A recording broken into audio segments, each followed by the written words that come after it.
দুখজনক ঘটনা। ৰাতিপুৱা 8:30মান বজাত গম পালোঁ, আমাৰ ফ'ৰ্থ গ্ৰেডে ফোন কৰিছে যে ছাৰ এনেকৈ কম্পিউটাৰ ৰুমৰ তলা ভাঙিছে, তো ইয়াৰ লেপটপো দেখা নাযায়, গোটেই ভাঙিলে। তাৰপিছত লৰালৰিকৈ আহিলোঁ, 9:15মান বজাত আহি পাইছোঁ। আমাৰ কম্পিউটাৰ টিচাৰ LD ইহঁতে আহিলে, আহি ইতিমধ্যে আমি প্ৰত্যক্ষ কৰিলোঁ কম্পিউটাৰ ৰুমৰ ডাবল দৰ্জা, কাঠৰ দৰ্জা ভাঙিলে তলা, আৰু ভিতৰত যিটো গ্ৰিলৰ মানে দৰ্জা আছিলে তাতো ডাঙৰ লক আছিলে, সেইটোও ভাঙিলে। ভাঙি পেলাই আমি গোটেইকেইটা চালোঁ, চাই পেলাই দেখোঁ যে মোটামুটি CPU 2টা, মনিটৰ 4টা, লেপটপ 2টা আৰু UPS 1টা।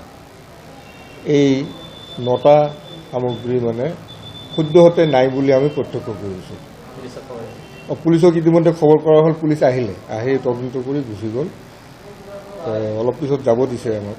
মানে লেপটপ 2টা আমাৰ কাম কৰি থকা ফাংচনেল, আৰু বাকীকেইটা মানে UPS 1টা সেইটোও ফাংচনেল, আৰু বাকী মনিটৰ লেপটপ CPU, মনিটৰ 4টা আৰু CPU 2টা, এই 2টা মানে পেকেটতে আছিলে।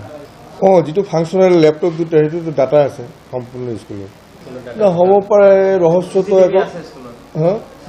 CCTV আছে, কিন্তু সেইটোৱেই ৰহস্য যে আগতো এই এসপ্তাহ ধৰি অলপ গণ্ডগোল হৈ আছে। CCটো ঠিক কৰিম মেকাৰো মাতো, আজি আহে কালি আহে, তেনেকৈ নাই। আজি আহিব বুলি কৈছে আকৌ, কিন্তু আজি আহিব যোৱাকালিয়ে ঘটনাটো হৈ গ'ল।